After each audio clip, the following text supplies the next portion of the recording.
Sin él no habría corridas de toros. Sin él casi os puedo decir que no habría ni toros. Porque un veterinario, precisamente, es el alma del becerro desde que está engendrado en el cuerpo de la madre hasta incluso después de muerto. Y eso es una realidad. Los que conocéis la profesión de veterinario, el veterinario pues realmente hace todas esas funciones. Aquí hoy en la mesa tenemos la ventaja de que tenemos 2 de las 3 personas que presiden las plazas de toros cuando hay corrida. Tenemos al veterinario, tenemos al asesor. O sea que aquí ganamos por mayoría. Y además tenemos la gran suerte de tener doctores, y concretamente uno de ellos también cirujano de la Plaza de Toros de Valencia. Gracias por su asistencia, doctor. Y a los demás, ¿qué os voy a decir? Pues los que conocéis la tertulia habitualmente y los que venís habitualmente aquí, habréis notado un cambio en la mesa. El cambio es una novedad, el capote nuevo. Entonces, cuando alguien lo ha probado antes de cogerlo aquí, dice, ¿es posible que un torero pueda aguantar los 12 o 13 o 14 kilos casi que pesa esto? Pues sí, ellos están físicamente bien preparados. Entonces, yo, sin más dilación, os voy a decir quién es Vicente Benet Soriano, y eso me vais a permitir que lo lea. Pero antes de pasar a esa lectura, os voy a anunciar 2 novedades. Concretamente, nosotros teníamos el día 6 de febrero, que era el próximo jueves, la presentación del libro de Nicasio Jiménez Pardo. Resulta que ese mismo día, el día 6 de febrero, en la beneficencia, se presentan los carteles de fallas. Por lo tanto, hemos pensado que los tertulianos y los que asistís habitualmente, que os apetece también asistir a la presentación de carteles, pues lo hemos adelantado un día. Con lo cual, el próximo miércoles, todos los que estáis aquí, estáis invitados. El próximo miércoles, en el 7º piso, en la sala de la tertulia taurina, tendremos la presentación de mis reflexiones taurinas escrito por Nicasio Jiménez Pardo, que no lo señalo porque lo tengo un poco lejos. También os diré que, como todos sabéis, Vicente Ruiz del Soro pues, se encuentra todavía en el hospital. Por lo tanto, como teníamos la fecha del día 11 para entregarle el premio de distinción, esa fecha la hemos suspendido por descontado, la hemos alargado al día 26, pero tampoco la damos como segura. Todo será en función de cuando Vicente esté recuperado para poder venir a recoger el premio de distinción. O sea que esas 2 fechas que habíamos anunciado ya, incluso ya por los medios de comunicación del Ateneo y externos del Ateneo también, que se habían comunicado las fechas, deciros que esas 2 fechas de momento varían. La de Nicasio, que en vez del 6 el 5, y la de Vicente, que en vez del 11, en principio el 26, pero tampoco es seguro. Cuando él llegue, ya estaremos, cuando él llegue a salir del hospital, entonces prepararemos. Y como yo os decía, ¿quién es Vicente Soriano Benet? Pues es un señor que lo tengo a mi lado, que es un gran señor, pero que para nosotros es una persona fundamental, porque su especialidad es precisamente en veterinaria el toro de lidia. Es especialista precisamente en toro de lidia.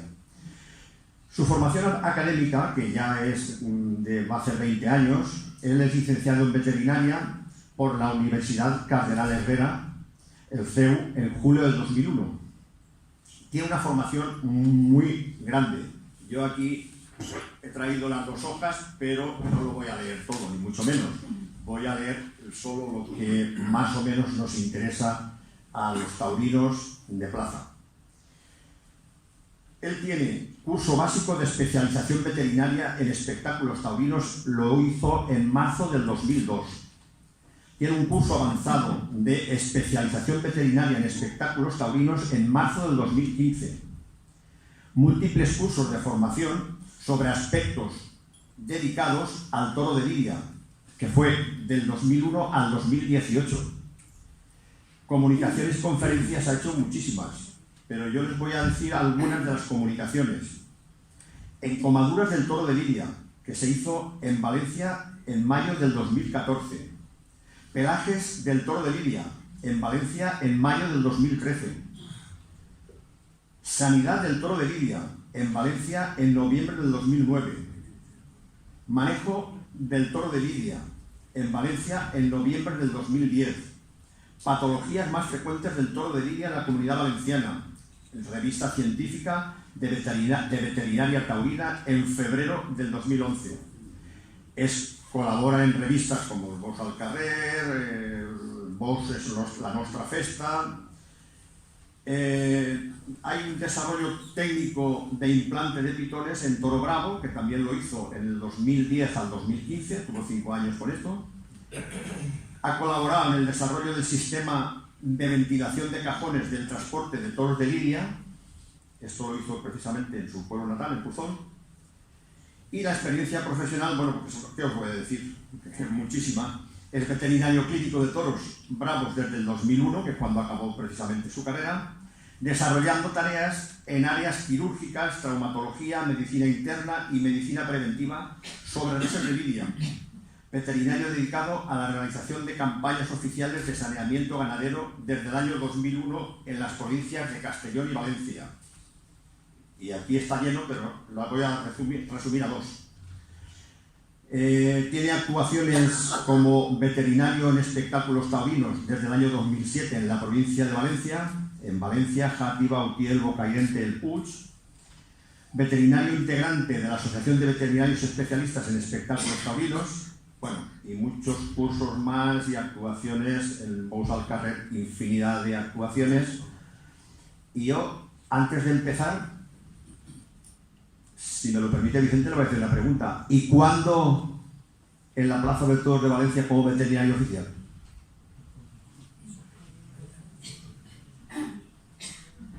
Buenas tardes. Bueno, no desfallezco en la idea de que llegue algún día, pero tal y como se plantean las circunstancias hoy por hoy, quizás ahora mismo es complicado, difícil. Quizás luego, si quieren ustedes, me extiendo un poquito más en esta idea y les explico más o menos cómo se realizan hoy en día las designaciones de veterinarios en diferentes plazas de toros y la dificultad que algunos de nosotros tenemos para acceder a lugares como Valencia. Claro. Bueno, pues es muy poquito lo que ha dicho, creo que ha dicho mucho, y luego, como ha prometido, va a ampliar más esta pregunta. Bien, pues por mi parte nada más. Aquí, como verán, pues las personas de la Comisión Taurina nos vamos a bajar todos, porque Vicente va a apoyar su conferencia con PowerPoint. Apagaremos las luces de aquí, no veo a Manu por ahí, pero si no está él, iré yo a apagarlas. Y a partir de este momento, Vicente, tiene la palabra.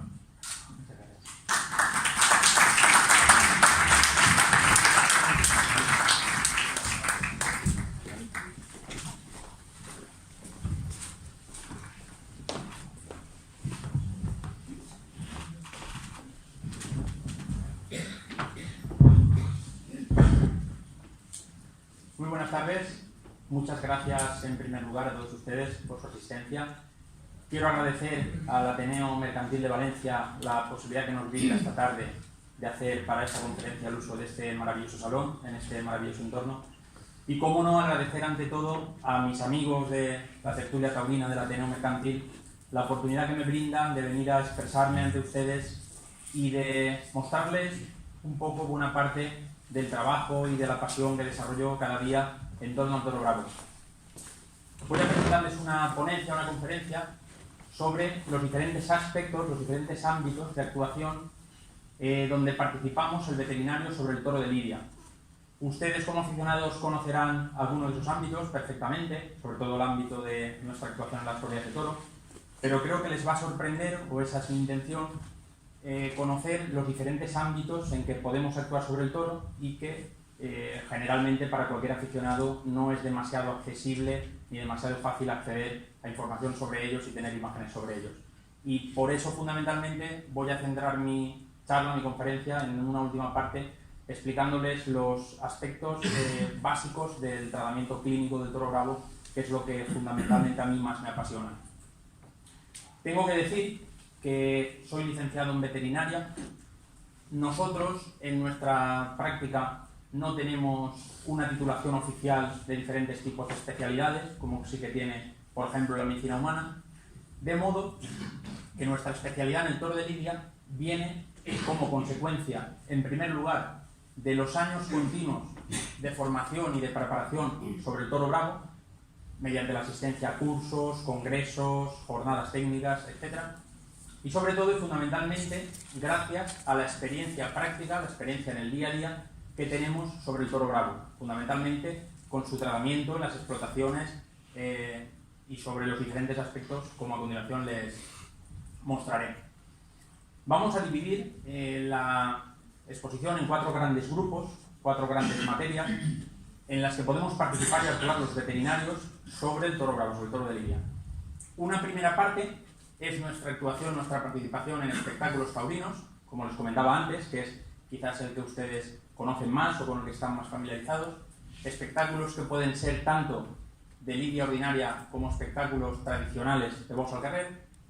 Un segundo apartado en el que describiremos las actuaciones que podemos llevar a cabo sobre el libro genealógico de la raza de lidia. Y 2 apartados últimos, uno primero en el que versaremos sobre las actuaciones de carácter sanitario en las explotaciones de bravo, y por último el aspecto que quisiera de algún modo extender un poco más, porque es el que más me apasiona a mí particularmente, que es el que se refiere a todas las actuaciones clínicas que podemos llevar a cabo sobre el toro. Primer apartado, el veterinario en espectáculos taurinos. Tenemos 2 grandes ámbitos. Un ámbito que es el de los espectáculos de lidia ordinaria. Entendemos espectáculos de lidia ordinaria como corridas de toros, novilladas picadas, novilladas sin picar, becerradas, festivales, cajoneos, en el que tenemos funciones muy definidas y que particularmente están perfectamente reglamentadas y normativizadas en el actual reglamento de espectáculos taurinos. Nuestra primera función en este sentido es la inspección de la documentación que acompaña a todas las reses que van a lidiarse. Es la primera tarea importante en el momento del desembarque de cada una de las corridas. Generalmente esto sucede bien 24, bien 48 horas previas a la celebración del festejo.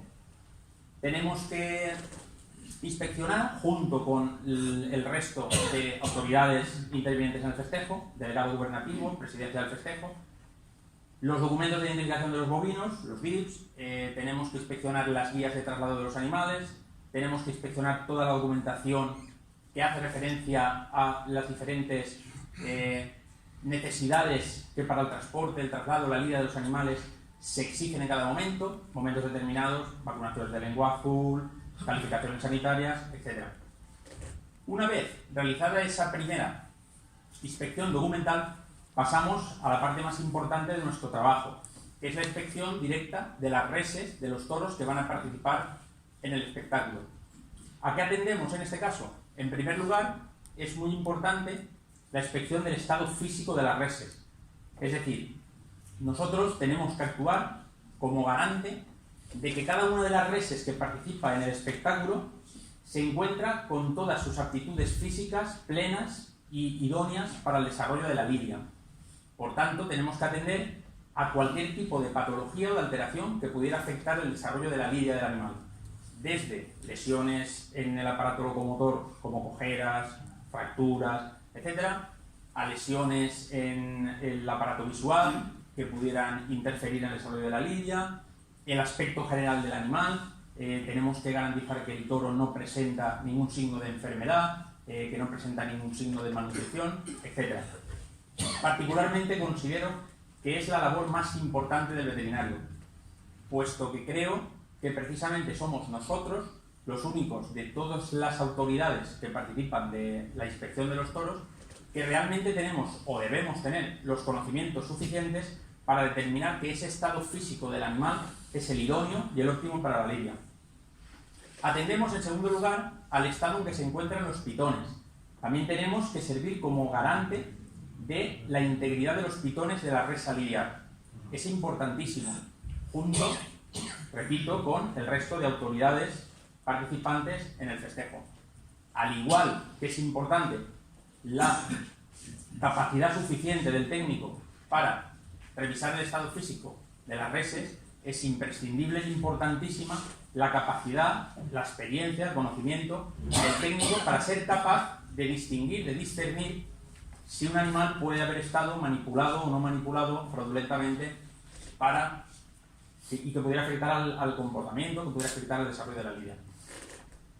Y por último, les marco en rojo y les marco con un asterisco la idea del trapío y les explico por qué.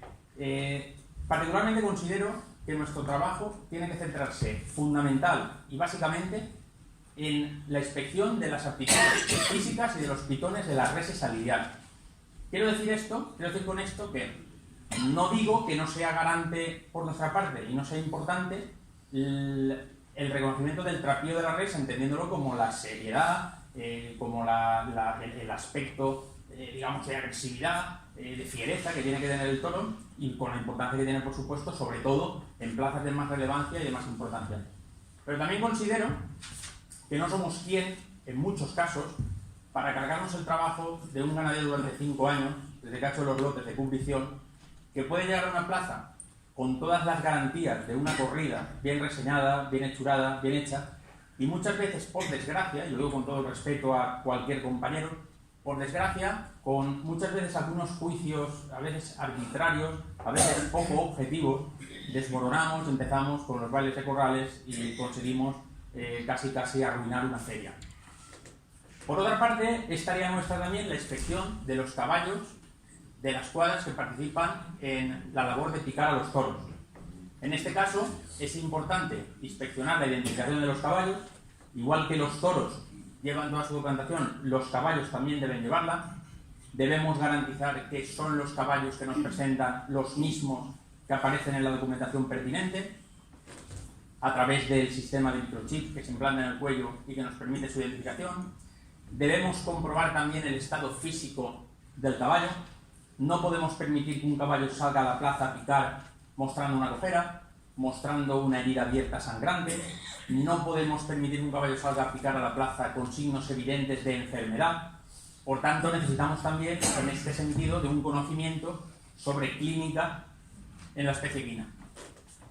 Inspeccionamos también el peso, más bien es labor del delegado gubernativo, pero nosotros también participamos. No tenemos generalmente medios para el pesaje de los caballos en las plazas y, por regla general, las diferentes cuadras de caballos lo que aportan son certificados generalmente firmados por la Guardia Civil, en las que en un momento determinado se ha hecho el pesaje del caballo en presencia de ellos y nos viene certificado más o menos el peso. En el actual reglamento, los caballos de picar tienen que tener un peso que oscila entre los 500 y 650 kilos. Y por último, valoramos la utilidad del caballo para hacer las labores de picar.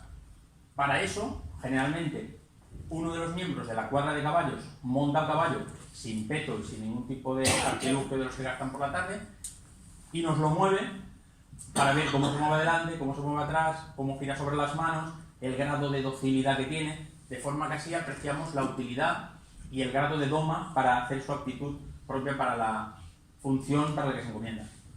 Y por último, cuando acaba el festejo, también somos responsables de emitir y de redactar todas las actas, fundamentalmente las actas de traslado de canales, que van a acompañar a las carnes de los toros hasta la sala de despiece, centros de confección de la carne, etcétera, etcétera.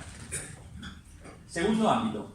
Dentro de los espectáculos taurinos, también tenemos funciones importantes en espectáculos de festejos taurinos tradicionales, los denominados en Valencia bous al carrer. Hay que advertir que hoy por hoy el actual reglamento, el decreto por el que se rigen los festejos de bous al carrer, no obligan a la presencia de un veterinario en los mismos, pero sí que muchos de nosotros trabajamos de forma activa y de forma continua en colaboración con organizadores, Federación de Peñas de Bous al Carrer, etc., en muchos aspectos en torno a la celebración de estos festejos. Sí que hay algunos casos determinados en los que somos habilitados, en los que se nos hace una habilitación concreta, específica, para realizar guías de traslado, documentos de traslado a matadero de los toros que se lidian en las calles, de los toros cerriles, los toros vírgenes que se lidian en las calles, y en ese caso, a instancia del organizador, somos habilitados, somos facultados para poder emitir esos documentos de traslado hasta el matadero. Por otra parte, también desarrollamos una labor importante de asesoramiento a organizadores, comisiones, peñas taurinas, fundamentalmente en materia de bienestar animal.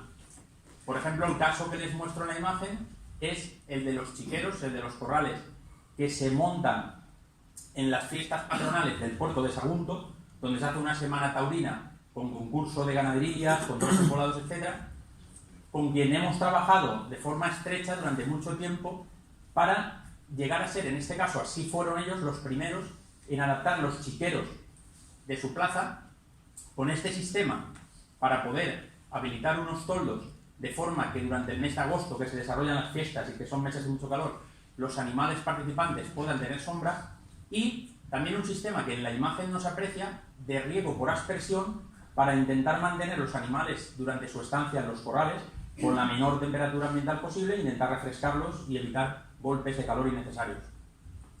El toro del centro de la imagen también es un ejemplo claro de colaboración con organizadores, con peñas. En este caso, se trata de un toro de Jandilla que fue lidiado en las pasadas fiestas de San Vicente Ferrer, en la Belluxó, el mes de abril del pasado año, el cual fue comprado por un particular que lo donó para lidiarlo directamente en la modalidad de toro embolado, con la curiosidad de que casualmente parece ser que compró el toro con el cuerno más corto, con el pitón roto de la ganadería.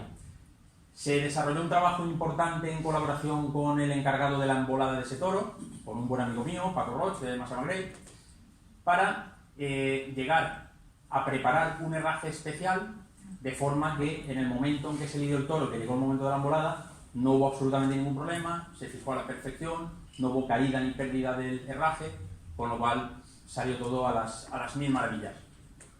Y por último, al menos en mi caso concreto, se realiza un trabajo codo con codo importante junto a la Federación de Peñas Taurinas de Baixo Alcarrés de la Comunidad Valenciana en la realización de estudios, de informes que en su fin máximo tienen el objeto de garantizar en la mayor medida posible el bienestar de los animales participantes en los festejos. Caso concreto, esta imagen que les muestro es el de un estudio que hemos realizado recientemente para comprobar el efecto sobre la res, sobre el animal, de la utilización de este nuevo arpón diseñado, que es muy cortito, que es muy pequeñito, para fijar las divisas en el morrillo, en el dorso del animal, en el momento de su lidia. Estamos precisamente a la espera de que nos dé el visto bueno la agencia de emergencias para hacer una presentación oficial, digamos, del estudio, que ciertamente ha sido, la verdad, muy esperanzador y con un resultado magnífico. Otro gran ámbito de actuación del veterinario es el trabajo que desarrollamos en torno al libro genealógico de la raza de Lidia. El libro genealógico de la raza de Lidia es el libro dirigido por el Ministerio de Interior, que agrupa las diferentes asociaciones ganaderas, Ganaderos de Línea Unidos, Unión de Criadores, Asociación de Ganaderías, etc., y que son las responsables del control de toda la documentación genealógica de las reses bravas que se lidian. Nosotros, en este caso, a través de cada una de esas asociaciones, actuamos como técnicos dirigidos a labores concretas encomendadas por esa asociación. Fundamentalmente, nuestro trabajo se basa, en primer lugar, en la supervisión y control de los herraderos, en el cual acudimos para garantizar, en primer lugar, que las reses que se marcan, que se hierran, son reses auténticas de raza de Lidia. Garantizamos que las reses que se van a herrar son específicamente las que el ganadero ha presentado a la asociación correspondiente en el registro de nacimientos, y tenemos la importante labor de, en el momento del herradero, reseñar al animal, reseñar el pelaje del animal. Con lo cual, cualquier error en la reseña del pelaje del animal en el momento del herradero acompañaría de por vida al animal, de forma que podría en un momento determinado confundir en una lidia futura, en cualquier momento. De todo ello siempre emitimos actas oficiales que remitimos a la asociación correspondiente, y esta a su vez remite directamente al Ministerio de Interior, que es quien registra a través de un libro único todos estos herraderos, ahijados, etc. En algún momento determinado también hacemos el control de ahijados. El ahijado es la tarea en la cual comprobamos, corroboramos que un becerro o una becerra determinada son hijos de una vaca concreta o de un semental concreto. Para ello, en algunas ocasiones realizamos ese control del ahijado simplemente de modo visual, viendo al animal debajo de la hembra, debajo de la madre, mamando posterior al herradero o previamente al herradero, se puede hacer de las dos formas para corroborarlo. o bien, incluso, en muchas ocasiones, lo que hace la Asociación del Libro Genealógico es exigirnos que saquemos muestras sanguíneas para hacer un estudio del genotipo, del genotipado, y corroborar de forma fehaciente que ese ganadero está realmente manifestando con realidad cuáles son los padres, madre del animal concreto. Un tercer gran ámbito de actuación veterinaria es el ámbito sanitario. Este ámbito ya se desarrolla total y exclusivamente en las explotaciones de cría de los toros bravos o de mantenimiento de los toros bravos. Está en nuestra mano la labor de la realización de las campañas de saneamiento ganadero. Son aquellas campañas que el Ministerio de Interior encomienda a los equipos de veterinarios de campo y que sirven para, en primer lugar, cerciorarse de cuál es el estatus sanitario de las explotaciones que tenemos en el territorio nacional y, por otra parte, de la erradicación de todas aquellas enfermedades que son objeto de eliminación y de control. En este caso concreto, la imagen es un momento de la realización de la denominada prueba de tuberculina. Es la prueba oficial a través de la cual determinamos, diagnosticamos qué animales de la explotación pueden haber estado en contacto con la tuberculosis bovina. En este caso, el animal que es positivo a la prueba, que tiene un resultado inapropiado para el ganadero, digamos, es objeto necesario de eliminación. Y a la imagen del centro es una imagen en la que se muestra cómo realizamos la toma de muestras sanguíneas de las reses bravas. Todos los bovinos, en general, en ellos se realiza la extracción de las muestras sanguíneas del mismo modo, a través de la punción de una vena que está en una posición bastante superficial, es bastante accesible, justo en la parte inferior de la base de la cola. Es una vena que se denomina vena coccigia. Se realiza de ese punto porque es el punto en que se puede realizar dentro de esas mangas de contención, dentro de esos potros de contención, la extracción más segura y más fiable para el operario, y porque es prácticamente el vaso sanguíneo que tenemos más accesible, que tenemos más superficial para poder realizarlo con cierta seguridad. Es nuestra labor también la de dirigir los programas sanitarios de cada una de las explotaciones que atendemos. Generalmente lo hacemos a través de lo que se denominan agrupaciones de defensas sanitarias. Esas agrupaciones son una asociación de un conjunto de ganaderos, generalmente circunscritos en un territorio único, generalmente de carácter provincial, y en el cual un director técnico veterinario es el encargado del desarrollo de todos los programas sanitarios de las explotaciones. Por ejemplo, porque se hagan una idea, yo particularmente dirijo técnicamente una agrupación de defensa sanitaria en la provincia de Castellón, que agrupa alrededor de 20-25 explotaciones de ganado bravo, y en la provincia de Valencia dirijo otra que agrupa alrededor de unas 15 explotaciones de ganado bravo, de todo tipo, y todas funcionan bajo un programa sanitario común, salvo algunas excepciones por la idiosincrasia propia de cada explotación y de las enfermedades sobre las que se actúa. También nuestra función es, al hilo de lo que les comentaba ahora, la aplicación de programas preventivos, vacunas, o bien curativos, adaptados a cada situación epidemiológica de la explotación. Es decir, trabajamos a través de las ADS con un programa sanitario común, pero a continuación cada una de las explotaciones puede tener una problemática determinada con una enfermedad concreta frente a la que vacunamos, y la explotación vecina no tener esa problemática y presentar otra, aplicando en aquella otras vacunas o otras terapias totalmente distintas. Por último, el gran ámbito del que les voy a hablar es el de las actuaciones clínicas sobre el toro bravo.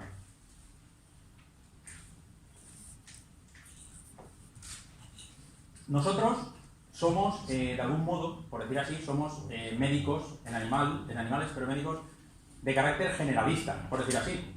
De modo que, así como nuestros colegas médicos tienen especialidades determinadas y concretas, nosotros, cuando atendemos los toros en las explotaciones, nos podemos encontrar con cualquier tipo de patología.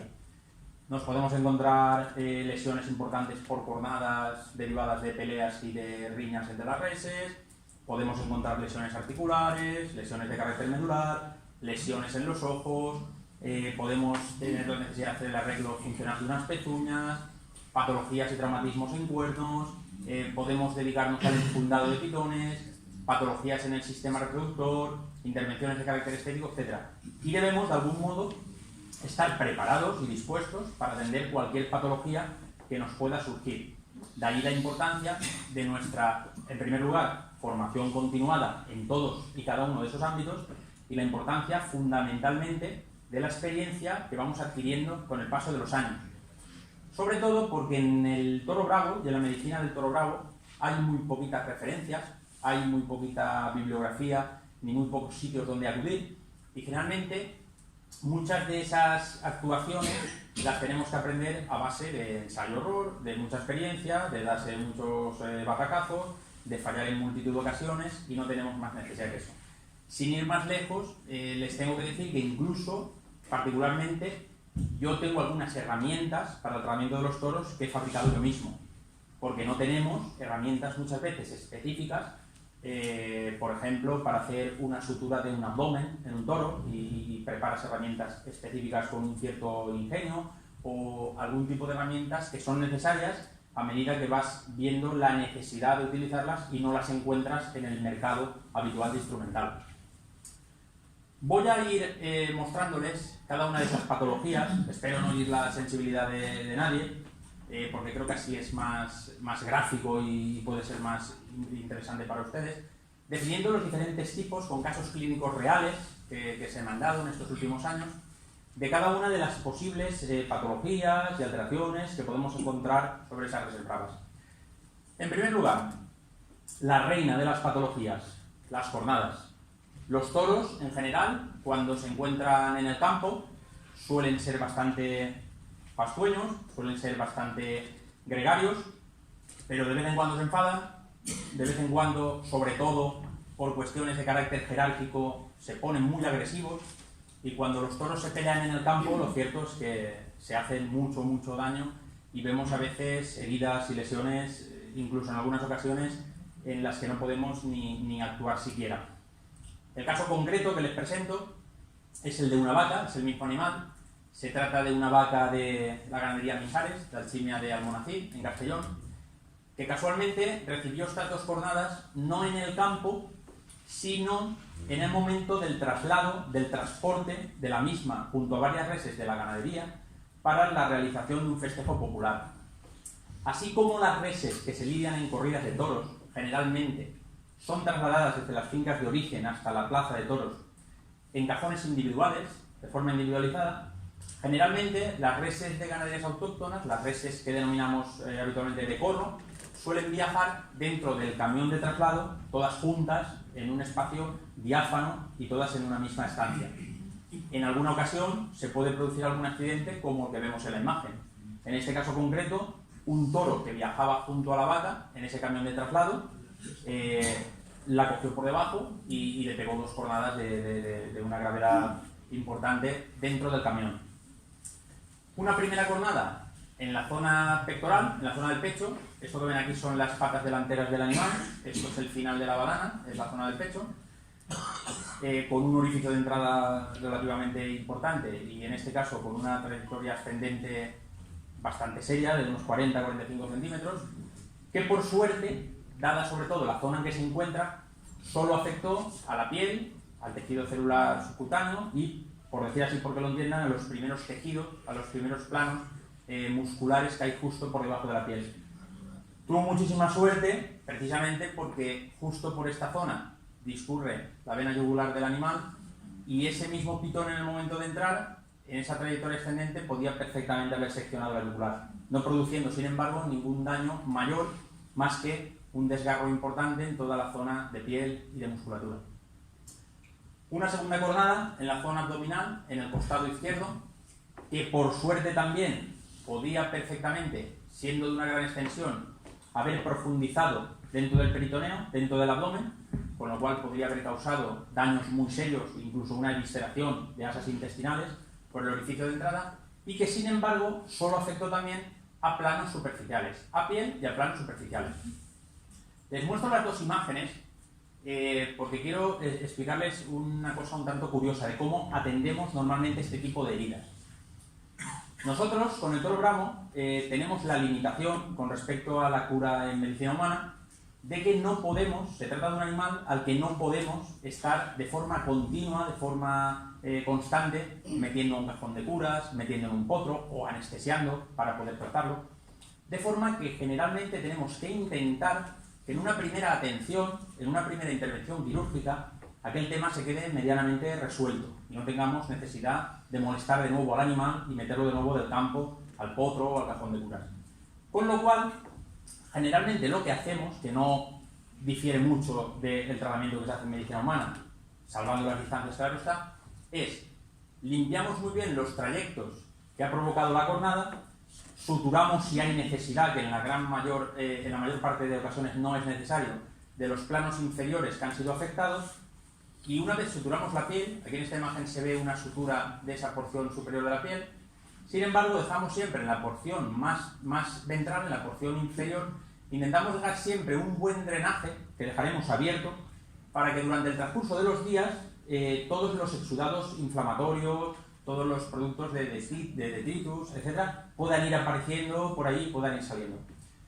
El bovino en general, el toro bravo, el bovino en general, tiene una característica muy curiosa, y es que se trata de una especie cuya cicatrización en piel es alucinante, es rapidísima. Tiene una capacidad de cicatrización en la piel fortísima. ¿Qué significa eso? Significa que si ante una herida de este tipo no dejamos un buen drenaje, no dejamos una buena apertura y un buen drenaje, lo más probable es que ese orificio, si es demasiado estrecho, demasiado pequeño, se nos cierre de forma prematura, no permitiendo el drenaje y el exudado de todos los líquidos inflamatorios, etcétera, que pueden generarse en la herida. Con lo cual, tenemos la problemática de que la herida cierre en falso, por decir así, y se nos generen infecciones importantes dentro de la herida. En ese caso, se nos generarían lo que vamos a ver a continuación, que son lo que denominamos abscesos. Un absceso es una lesión que aparece sobre la piel, sobre los tejidos del animal, en el que hay una cavidad en la que se ha formado en su interior una importante infección, penetran microorganismos, se desarrollan microorganismos, hay una formación de exudado, en principio siempre inflamatorio, seroso, que luego acaba siendo siempre exudado de tipo purulento, y que forma esta cavidad grandísima que hasta que no la aperturamos no permite la salida de todos esos productos de desecho al exterior. Estos abscesos pueden darse en dos circunstancias. Una primera circunstancia, como les comentaba antes, cuando una herida penetrante ha cerrado demasiado rápido y no se ha curado, no se ha tratado adecuadamente, o ha cerrado tan rápido que no ha permitido la salida de todos esos exudados del interior, o bien porque el absceso se forme directa y originariamente en un principio. Caso, por ejemplo, como el de este animal. Este animal es un macho, un buey de raza berrenga, de la ganadería de Hermanos Cabello, de Alfar, que recibió el encontronazo de un toro, recibió el ataque de un toro contra una pared, de forma que no llegó el pitón del toro, no llegó el encortador del toro a penetrar la piel, pero sin embargo con el impacto sí que produjo graves destrozos y una grave alteración de todas las estructuras que hay por debajo de la piel, de la capa muscular inferior justo de la piel, del tejido subcutáneo, etc. Con el paso de los días llega un momento en que se forma esa infección, en que se forma ese absceso, que en este caso, fíjense el tamaño que tiene en comparación con mi cabeza y con mi brazo. Ese absceso, concretamente, en el momento en que lo aperturamos, momento al que corresponde la imagen, ahí justo con el bisturí se está empezando a aperturar y empieza a ver aquí algo de contenido del interior del absceso, se vaciaron, se computó aproximadamente el entorno de 50 litros de contenido purulento, de ese absceso, concretamente. De vez en cuando encontramos abscesos de una importancia fortísima. Imagínense esa infección, los daños que provoca en el organismo del animal, el debilitamiento que producen los mismos, etc. A pesar de la aparatosidad y del tamaño de los abscesos, generalmente son un tipo de lesión que si se tratan desde un primer momento de forma adecuada, si se drenan adecuadamente y se limpian en profundidad junto a un buen tratamiento antibiótico, generalmente tienen muy buen pronóstico, tienen muy buena evolución. Otro ejemplo de un acceso. Se trata de un toro cerril de la ganadería Vitoraz, propiedad de los matadores valencianos Víctor y Luis Blázquez, que también con una pelea con otro compañero de cercado recibió un fuerte golpe sobre la zona lateral del cuello y con el paso de los días se generó un absceso. En este caso, necesariamente hay que intervenir al animal bajo anestesia general. Hacemos una anestesia general, derribamos al animal, lo inmovilizamos y tratamos el absceso como haríamos de forma habitual, es decir, abriéndolo y drenándolo perfectamente. Fíjense la diferencia entre el tamaño del abultamiento que presenta el toro en esa porción del cuello justo antes de abrir el absceso, de drenarlo, y fíjense la diferencia cuando ya se ha abierto el absceso y se ha drenado su contenido. Desaparece casi por completo ese abultamiento debido a que en su mayoría es producto del contenido que hay en el interior, aparte por supuesto de toda la fase inflamatoria que hay sobre piel, tejidos, etc. Y pueden ver ahí perfectamente en el suelo la mezcla de contenido purulento junto con sangre que se extrajo del interior del absceso. También en ese caso se hace un tratamiento general con antibioterapia, con antiinflamatorios, y se hace un tratamiento local con una buena cura, con un buen drenaje, y siempre aplicamos este tipo de sustancia que ven en la imagen, de color plateado generalmente, que son sustancias que promueven la cicatrización y que a su vez impiden en gran medida la llegada de moscas, de parásitos, de insectos sobre la zona de la herida. Caso particular y caso interesante, además muy reciente, y que les gustará, con todo atrevimiento del mundo lo digo, a mis colegas traumatólogos. Se trata de un toro de la ganadería de Antonio Bañuelos, que fue descargado en la finca Alpinar de la Vall Luxó en el mes de noviembre del pasado año 2019. Un toro, junto con el resto de hermanos, una corrida entera, destinada a su estancia en esa finca hasta su lidia este año, en esta temporada 2020, en festejos de Bolos al Carrer. Se desembarca la corrida de noche y como de noche todos los gatos son pardos, allí nadie intuye, nadie se da cuenta, pero al día siguiente, en el momento hay buena luz y buenas condiciones para observar al toro, se puede comprobar que el toro presenta una cojera muy manifiesta en la mano izquierda, apenas apoya la mano y la lleva prácticamente casi todo el tiempo en el aire y muestra signos de debilidad importantes. Aparte, se puede apreciar e intuir perfectamente un abultamiento muy extraño sobre las falanges de esa mano que hacen pensar pues, que hay algo ahí que no funciona de forma normal y que necesita preciso de intervención. Procedemos a la anestesia general del toro, lo tumbamos, derribamos al toro y mediante la palpación directamente podemos comprobar que hay una de las falanges que está fracturada, que está partida. Como decía antes, tenemos algunas veces esas limitaciones en el campo que no nos permiten llegar a un diagnóstico definitivo, preciso y concreto de la lesión que presenta cada animal. Por desgracia no tenemos los medios, menos a nivel de campo, que se puede tener, por ejemplo, en la clínica de pequeños animales o, por supuestísimo, en medicina humana. Tenemos, por tanto, que ser capaces de intuir qué tipo de lesión se presenta e intentar en ese momento darle una solución. Lo que se nos ocurrió en ese momento, por ver si surtía efecto y funcionaba bien, fue aplicar una férula al toro para intentar estabilizar esa fractura, alinear perfectamente las falanges y ver si con el paso del tiempo había una cicatrización correcta, había una formación de un callo de cicatrización propio y conseguíamos que el toro pudiera recuperarse funcionalmente para la lidia. Este es el momento en que después de la intervención se aprecia esa férula sobre la mano derecha del toro. En ese caso, aquí ven el toro en el momento en que se hizo esa primera intervención anestesiado. Lo que hicimos fue aplicar una férula utilizando fibra de vidrio, fibra de poliuretano, que es exactamente el mismo tipo de fibra que utilizamos para el enfundado de los toros, para el enfundado de los pitones. Es un material que tiene una gran resistencia, que ha soportado, como es el caso, perfectamente el peso del animal y la tracción del animal durante los casi 2 meses y medio que ha llevado esa férula colocada y que por otra parte pesa muy poco y no molesta en absoluto al animal para hacer su vida diaria y para movilizarse con normalidad total.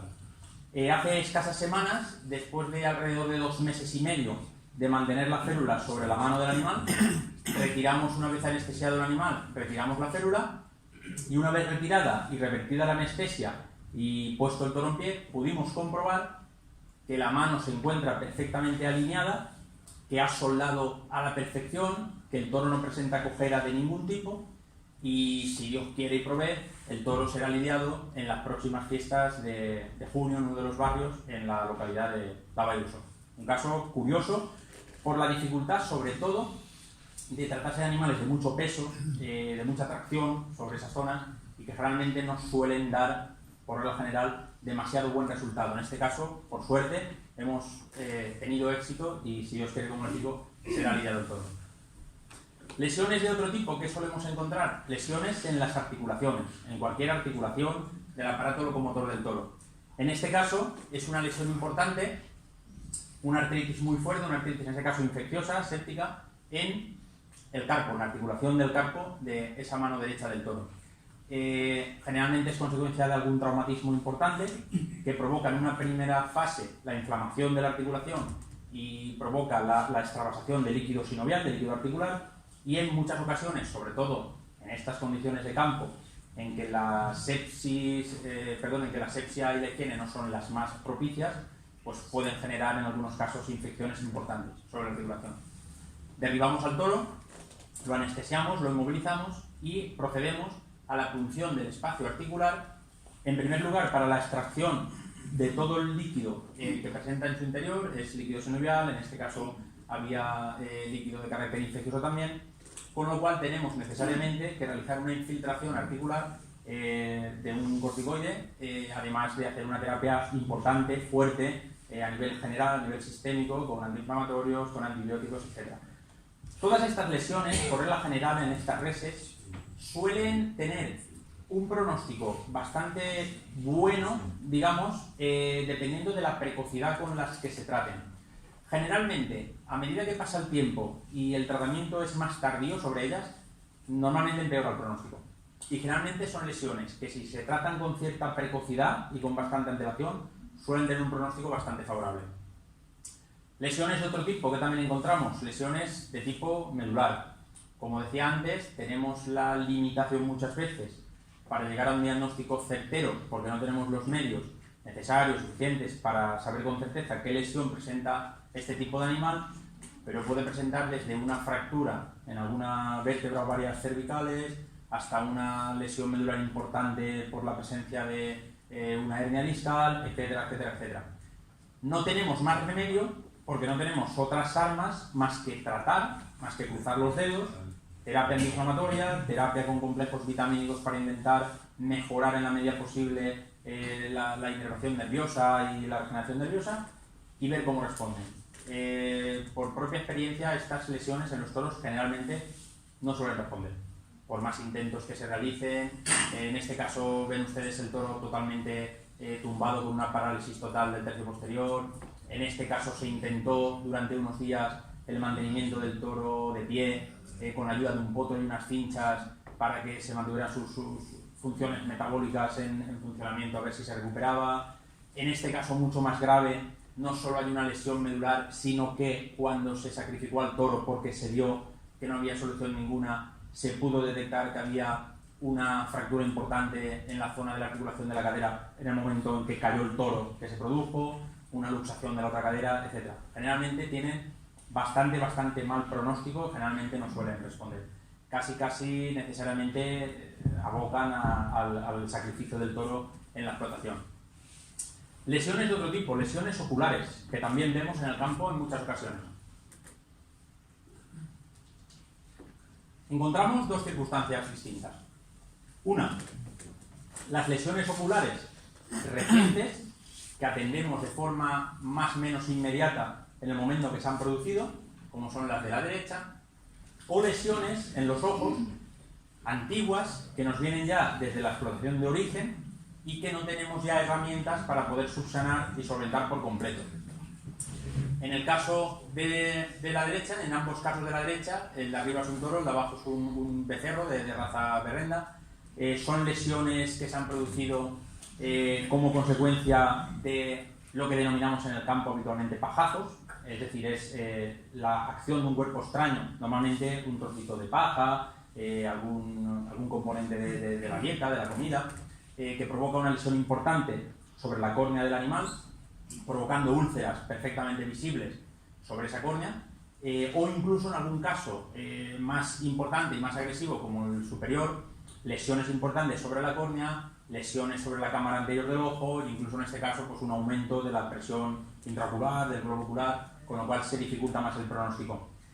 A pesar de la aparatosidad de las imágenes y de la impresión que da, estas lesiones normalmente, si se tratan con precocidad, suelen tener muy buen pronóstico. Del mismo modo que les comentaba antes, que no cabe la posibilidad de, ante una cornada, estar curando un toro de forma continuada durante varios días, lo mismo nos ocurre con estas lesiones oculares. No tenemos posibilidad, por supuesto, de meter al toro en un cajón de curas todos los días y aplicar ningún colirio. Entonces tenemos que buscar un sistema, una estrategia, para intentar que la primera intervención sea casi siempre la única y definitiva para poder tratar ese ojo en esas circunstancias. Tenemos una forma habitual de hacer el tratamiento de ese tipo de lesiones que consiste en la aplicación de una inyección justo por debajo de la conjuntiva, una inyección subconjuntival, de una mezcla de un antibiótico de amplio espectro, la terramicina, tetracyclina, etc., con algún antiinflamatorio, de forma que ya no tenemos la necesidad de estar tratando el ojo por vía tópica de forma continuada, sino que ese tratamiento debajo de la conjuntiva, porque lo entiendan, se va absorbiendo poco a poco con el paso de los días, actuando con el paso de los días, y por regla general, si esas úlceras son bastante precoces y se han cogido con antelación, se recuperan casi a la perfección. Cuando no se recuperan del todo, porque no han sido tratadas de forma precoz o de forma adecuada, o se han complicado por cualquier motivo, lo que ocurre es que generalmente acaban cicatrizando, pero acaban dejando una cicatriz, una señal, valga la redundancia, sobre la superficie de la córnea, que aparece a modo de una mancha blanca en una zona más o menos central del ojo, y es lo que denominamos vulgarmente una nube. En el argot taurino generalmente hablamos de una nube. La nube es precisamente la cicatriz que deja una úlcera que no ha sido tratada adecuadamente sobre la superficie de la córnea y que nos deja ese aspecto blanquecino. Dependiendo del tamaño de esa nube, de esa cicatriz, y dependiendo de la localización que tenga, provocará mayor o menor impedimento en la visión del toro. Una nube que no esté en una zona central del ojo, de la córnea, y que tenga un pequeño tamaño, generalmente no va a producir absolutamente ningún tipo de deficiencia visual en el toro. Pero sí que causa un efecto estético adverso para su lidia, para su exhibición, etc. También tenemos trucos para eso. También tenemos formas de esas nubes en un momento dado teñirlas y disimularlas. Sobre todo no digo que lo hagamos en reses destinadas a festejos de lidia ordinaria, fundamentalmente por lo que supondría y el riesgo, sobre todo por la deficiencia visual del animal, pero sí que en algunos casos de reses que se lidian en festejos de box o carrer, alguna vez pues teñimos con la ayuda de un poquito de nitrato de plata. Es curioso, son las barritas que se utilizan para quemar las verrugas, que son de nitrato de plata.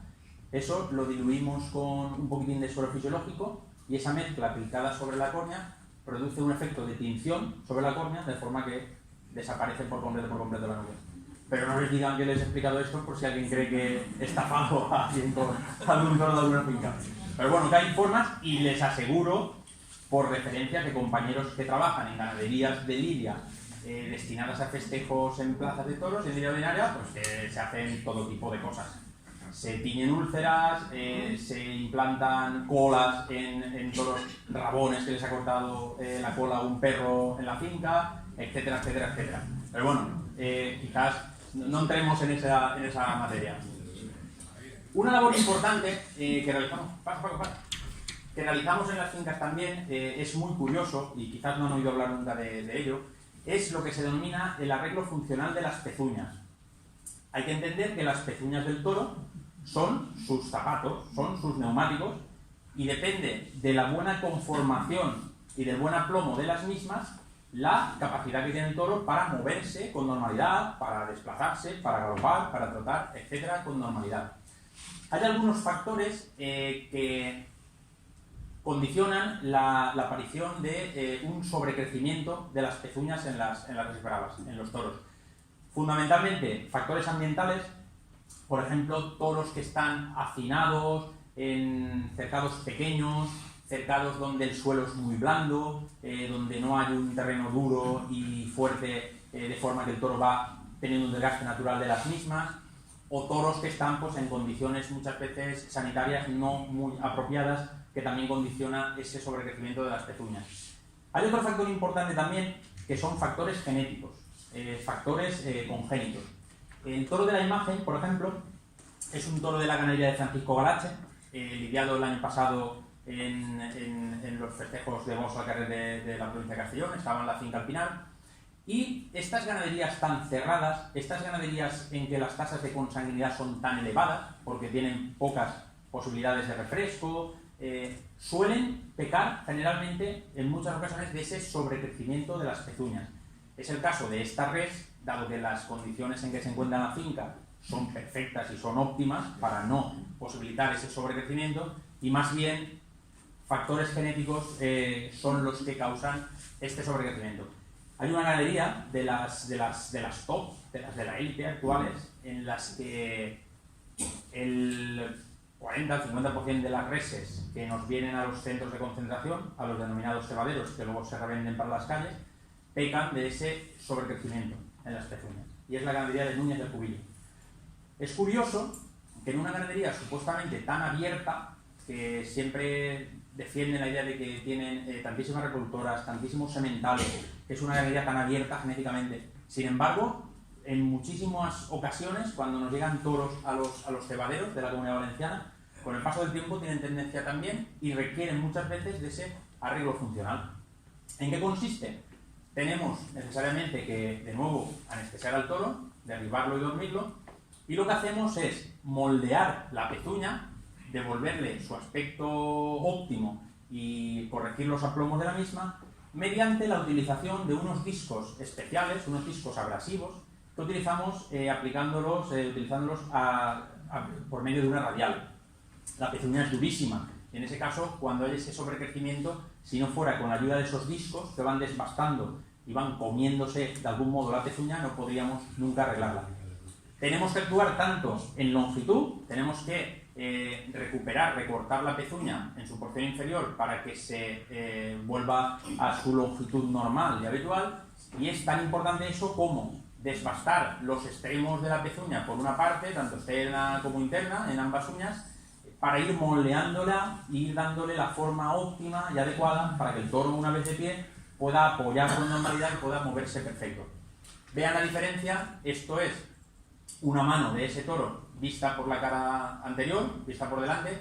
Dense cuenta la longitud que presentaba cada una de esas dos uñas y el grosor que presentaba. Esta además con mayor grosor que la otra. Normalmente cuando crecen esas pezuñas no suelen crecer exactamente igual, siempre hay una cierta deformidad y una parte crece más que la otra, y ahí hemos tenido necesariamente que rebajar toda esa pezuña, como les decía, tanto en longitud como en ese espesor, en ese grosor, eliminar todo ese embastecimiento que había hasta conseguir darle la forma apropiada, la forma de botín, digamos, apropiada, para que el toro, además de estéticamente lucir, que pueda apoyarse y que pueda andar y moverse con total normalidad. Esa es la misma pezuña, la misma mano, pero vista por la cara posterior, vista por detrás, vista por bajo, por la palma de la misma. Aquí es más exagerado todavía, se puede apreciar más que el sobrecrecimiento y el embastecimiento de esa uña es mucho mayor que el de la del otro lado. Con lo cual, en este caso, esa parte ha requerido de un mayor rebaje, de un mayor tratamiento para conseguir esto, para conseguir un aplomo correcto y normal. Siempre cuando hacemos este arreglo de pezuñas, los toros suelen tener un primer espacio de 5 o 6 días en que no andan cómodos del todo. Generalmente, como hemos cambiado los aplomos del mismo, suelen normalmente andar un poquito trastabillados durante unos primeros días. De forma que cuando lo realizamos en las fincas, siempre tenemos que tener la precaución de realizarlos como mínimo 15-20 días antes de la lidia, para que en el momento de la lidia no suponga ningún problema de locomoción. También encontramos patologías muchas veces en los cuernos, básicamente roturas, como el del toro de la imagen. Caben dos posibilidades cuando se rompe un cuerno, y es que se rompa en una porción muy próxima al extremo, es decir, al pitón, al macizo del cuerno. En esos casos generalmente no tenemos ninguna necesidad de intervenir, simplemente el toro pues queda con un pitón más corto y no solemos intervenir, porque no hay generalmente ningún gran sangrado ni ningún gran problema sobre el animal, aparte del problema estético, claro está. Pero sí que tenemos que intervenir cuando se produce la rotura del cuerno a este nivel, a un nivel muy superior, justo por encima de la cepa, de la base del cuerno. El cuerno, muchos de ustedes lo saben, está formado en su porción interior por una prolongación del hueso frontal. Sobre la misma hay una pequeña membrana que recubre ese hueso del cráneo, esa prolongación del hueso del cráneo, y por encima de esta aparece ya la funda, el estuche córneo, que recubre definitivamente el cuerno por encima. Cuando se produce este tipo de fractura, lo que se rompe es la porción más interna del cuerno, es decir, se rompe el hueso frontal, esa prolongación del hueso frontal. Necesariamente tenemos, en el caso en que el ganadero lo requiere, por el interés que puede suscitar la res, en muchos casos, si no suscita ese interés por la pérdida de funcionalidad, es sacrificada la res. En esos casos que sí que hay ese interés, intervenimos y lo que hacemos es directamente una amputación completa de ese cuerno. El problema con el que nos encontramos es que el rodete del cuerno generalmente es muy amplio, es muy grande, de forma que una vez amputado no solemos tener suficiente tejido, suficiente piel para poder suturar un borde con otro, como es el caso de la imagen. Y tenemos que limitarnos a intentar, en la medida que sea posible, cauterizar todos esos vasos sanguíneos, o bien ligar cada uno de esos vasos sanguíneos para controlar al menos el sangrado de ese cuerno. En este caso concreto, por lo que les comentaba antes de herramientas de uso propio y de invención propia, yo he preparado un soplete con un adaptador en el que tengo una lámina, una plancha metálica que caliento y que ante estos casos, cuando no tengo más posibilidad que esa, cauterizo bien todos los vasos sanguíneos de forma que al menos evito en gran medida el sangrado de esas heridas. Y a continuación, como no, curar y la aplicación, como hacemos siempre, de sprays cicatrizantes, tratamientos antiinflamatorios, etc. Otra patología que encontramos también habitualmente en las reses bravas es la que denominamos vulgarmente hormiguillo. El hormiguillo es una patología infecciosa del cuerno. Es más habitual encontrarla en reses de ganaderías autóctonas, en reses de corro, porque generalmente, por suerte es en muy contadas ocasiones y en muy poquitas ocasiones, se producen como consecuencia del impacto de las púas que llevan las platinas de los herrajes de embolar. Alguna vez, cuando alguna de esas púas tiene una dimensión demasiado extensa y profundiza atravesando toda la funda, todo el estuche córneo, llega hasta las estructuras sensibles, hasta las estructuras vascularizadas del cuerno y provoca una infección. Esa infección generalmente está provocada por una bacteria concreta, el nombre técnico, discúlpenme, es Fusobacterium necroporum. Es una bacteria que crece perfectamente en condiciones en las que no hay oxígeno, es una bacteria de crecimiento en condiciones de anaerobismo, que se llama, sin oxígeno, y por tanto, dentro de ese estuche córneo estanco, tiene unas condiciones idóneas y fabulosas para su desarrollo. Cuando esa bacteria empieza a desarrollarse, lo que hace es que va provocando la podredumbre de toda la parte interna del cuerno. No tenemos más remedio, no tenemos otra opción más que amputar el cuerno que está dañado. ¿Cómo lo nota el ganadero? El ganadero generalmente lo nota porque nota al toro en el campo con la cabeza ladeada y con signos de dolor y de molestias. Es porque está provocando esa molestia la infección dentro del estuche córneo, en las capas internas del estuche córneo. La técnica que particularmente utilizo yo para saber dónde tenemos que cortar el cuerno y dónde encontramos ya tejido sano es la siguiente. Con la ayuda de un taladro vamos haciendo pequeñas catas, vamos profundizando con las brocas hasta encontrar el punto que tenemos tejido sano. El toro, por supuesto, está previamente sedado, está perfectamente inmovilizado y se ha hecho previamente la anestesia del nervio cornual, del nervio que inerva toda la estructura del cuerno, de forma que en principio no hay dolor ni siente molestia al toro con este tipo de procedimiento. vamos taladrando, vamos haciendo catas y cuando llegamos al punto en que encontramos tejido sano, que nos lo marca la aparición de sangre y notamos al penetrar la broca que hay tejido sólido y tejido firme, es en ese punto en el que seccionamos el cuerno para dejar el cuerno pues con este aspecto. Utilizamos generalmente un tipo de sierra de hilo que lo que hace a la vez que va cortando es cauterizar los tejidos, de forma que nos queda el cuerno pues perfectamente saneado y tratamos de este modo la progresión de la infección. En la imagen central lo que se observa es diferentes cortes que se han hecho sobre ese mismo cuerno para poder demostrar, para poder comprobar la diferencia entre ese tejido necrótico, zonas afectadas por la infección, y entre el tejido ya sano, el tejido limpio, cuando hemos llegado ya a la porción sana de ese mismo cuerno. Enfundado de pitones. Poco voy a extenderme porque hoy en día han hablado en multitud de foros y saben exactamente en qué consiste. Son unas protecciones que aplicamos sobre la superficie del pitón y cuyo objeto es, en primer lugar, evitar lesiones importantes entre los toros cuando se pelean en las fincas y, en segundo lugar, intentar preservar la integridad de ese pitón. Hoy en día, gracias al uso de las fundas, se lidia el toro con el pitón más impecable que se ha lidiado en la historia. Salen toros con pitones que son auténticos alfileres y que son auténticas maravillas. Gracias a ese enfundado evitamos precisamente eso, que se pueda producir un desgaste del pitón y que entre ellos, con las peleas continuas en las fincas, pueda provocarse la presencia de jornadas importantes. Se hacen daño igual, porque se hacen daño igual.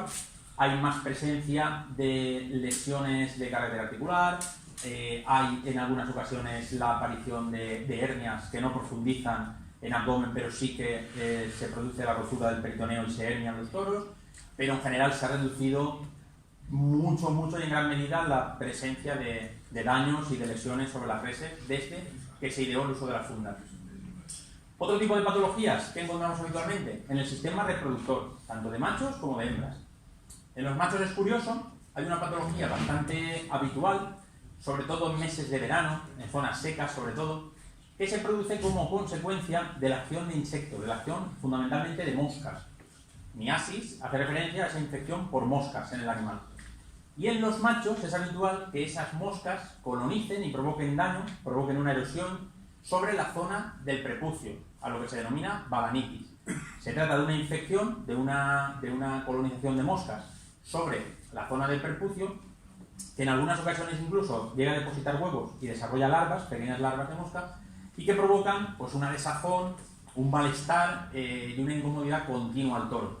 Se suele detectar porque el toro empieza generalmente a tener menos apetito, a tomar menos alimento, porque el toro generalmente pierde peso, porque en algunas ocasiones intentan sobre algunas zonas de la finca rascarse intentando aliviarse el escozor, intentan tumbarse en zonas húmedas buscando el alivio o el relajo un poco de esa humedad sobre la zona, y tenemos que actuar no por la gravedad en sí del proceso, que no es excesivamente grave, pero sí por la gravedad que supone en el estado general corporal del toro por esa pérdida de peso, esa incomodidad, etc. En este caso lo que hacemos es anestesiamos al toro porque es una zona que solo puedes acceder generalmente mediante la anestesia total y accediendo por debajo. No se suelen poder tratar en los potros o en los cajones de cura. Hacemos una buena limpieza, una buena cura, eliminamos las larvas si aparecen de la mosca. En este caso hemos recortado también los pelos de la zona del prepucio y hacemos un tratamiento tópico con esos sprays que utilizamos de forma habitual para cicatrizar, con efecto cicatrizante, antiséptico y para repeler los insectos, además de una terapia general, antibiótica, antiinflamatoria, etc. En las hembras, sin embargo, se nos da otro caso curioso, no en excesivas ocasiones, pero hay bastante casuística, que es el denominado prolapso de matriz. Consiste en que la matriz de la vaca, de la hembra, generalmente asociado al momento del entorno del parto, se sale de la cavidad abdominal hacia el exterior. Normalmente esto suele ser más frecuente en las vacas bravas que han sido cubiertas en momentos determinados con toros de aptitud cárnica. Les explico. Ganaderos que tienen mucha cantidad de vacas, de hembras reproductoras, caso como el de en Castellón de la ganadería de Germán Vidal, por ejemplo, tienen tantísimas cabezas de hembras que no necesitan, no es preciso, cubrir todas y cada una de ellas con el macho de lidia, porque tienen reposición más que de sobra. De forma que un modo de rentabilización de la explotación consiste en cubrir algún lote de vacas o una buena parte de las vacas reproductoras, las de menos interés genético o de peores reazas, aunque sean vacas funcionales que trabajan en la calle, con toros de aptitud cárnica, sementales de raza Cherolet, de raza Limousin, y los productos de esas vacas son utilizados para su venta directa al comercio de la carne, de forma que rentabilizan de algún modo más la instalación, la explotación, su trabajo, etc. Generalmente esas vacas que han sido cubiertas con el toro de aptitud cárnica suelen presentar una distensión de la matriz mucho mayor de lo que debería ser normal, incluso hay un cierto ensanchamiento, por decir de algún modo, del suelo pélvico, y en el momento en que se presenta alguna pequeña distocia, alguna pequeña alteración en el parto, o por la simple consecuencia de los impulsos de la oxitocina en el momento del parto que arrastran con demasiada fuerza, digamos, de esa matriz, por las contracciones, se produce el prolapso de esa matriz hacia el exterior. A pesar de lo aparatoso que es, no suele revertir demasiada gravedad y lo que hacemos en estos casos es el lavado a fondo, el lavado exhaustivo de toda esa matriz, reintroducimos esa matriz en el interior de la cavidad abdominal y una vez reintroducida lo que hacemos es una sutura simple con 2-3 puntos en las paredes de la vulva, de forma que dejamos un orificio lo suficientemente espacioso y bastante amplio para que la vaca pueda orinar con normalidad, pero para que hasta que se produzca la remisión completa de esa inflamación, la involución total de esa matriz, cuando han pasado ya los días después del parto, etc., no vuelva durante ese tiempo a salirse. Esa sutura generalmente o bien se retira o bien directamente se utilizan puntos de carácter reabsorbible que con el paso de los días se desprenden poco a poco del animal. Por último, voy a mostrarles dos casos muy particulares, muy curiosos. Les tengo que decir que he tenido ocasión en algunas charlas, conferencias anteriores de mostrarlos y he esperado el momento que consideraba oportuno para hacerlo, y que son la realización de un implante testicular en un toro bravo, en un toro de lidia, y a posteriori verán después también de un implante de pitón en un toro. Este caso es curiosísimo. Se trata de un toro de la ganadería de Daniel Ramos, de Borriol, de Castellón. Daniel Ramos tomó antigüedad en la Plaza de Toros de las Ventas en agosto del año 2015, lidiando una novillada picada, y este toro casualmente estaba en el lote de los 12-13 toros que habían reseñados para esa participación en la novillada picada de las ventas. Un toro de gran interés, un número 26 si no recuerdo mal, por reata, por hechuras, era un toro extraordinario y Dani tenía muchísimo interés en que ese toro fuera lidiado en las ventas. El toro mostraba lo que denominamos en el campo habitualmente un toro ciclón. Era un toro que solo mostraba un testículo, solo aparecía un testículo. Seguramente en este caso el segundo testículo, que no estaba en la zona escrotal, sería perfectamente funcional, porque el toro tenía hechuras de tener un influjo de testosterona totalmente normal y absolutamente normal, pero estéticamente, pues de forma relativamente fácil, se detectaba que solo tenía un testículo. En pro de no tener ningún tipo de problema en el reconocimiento por los compañeros de la Plaza de las Ventas, se nos ocurrió ver cómo podíamos solventar la situación. Bueno, a base de mucha documentación, de mucho esfuerzo, de mucho hablar con compañeros, etc., puedo corroborar que nadie nunca había hecho un implante testicular en un toro, y creo a día de hoy que nadie más que solo yo atrevido lo he hecho. No encontramos ningún tipo de documentación, ningún tipo de sitio donde acogernos o donde poder actuar, pero sí que encontramos, sí que indagando y tirando del hilo, encontramos referencias de algún compañero que lo había realizado sobre caballos de pura raza española, en alguna yeguada, con el fin de algunos potros que nacían ciclones, que nacían con unos únicos testículos, monóxidos, implantarles ese segundo testículo para poder venderlos con total normalidad, por su valor adecuado como reproductores, etc. Incluso me consta que algunos hasta pasaron pruebas de aptitudes sementales con implantes testiculares. Tirando del hilo, pensamos que podíamos realizar una intervención similar y, bueno, pues por diferentes contactos conseguimos una prótesis mamaria de una señora o una señorita, no sé de quién sería. Una prótesis precisamente de las famosas prótesis PIP que las señoras o señoritas tenían que retirarse pasado un tiempo. Un cirujano de mama amigo nos consiguió varias prótesis, comprobamos el tamaño, comprobamos las circunstancias y dimos con el clavo y con la clave de lo que necesitábamos para hacer ese implante testicular. Esas prótesis de mama son unas prótesis que tienen una forma aplanada por la parte inferior y por la parte superior tienen una forma cóncava, como una coca, porque lo tienen como una boina. Entonces es muy curioso que si esa prótesis en los bordes de la cara inferior, de la cara que es plana, de la aplanada, la pliegas sobre sí misma y utilizas un adhesivo, casualmente nos queda un testículo. Queda perfecto, queda exacta y fabulosamente la forma perfecta de un testículo. Que tiene dos características. Una, que tiene la forma y el tamaño, porque cogimos prótesis de diferentes tamaños y adecuamos la que consideramos que era más oportuna para nuestro proceso.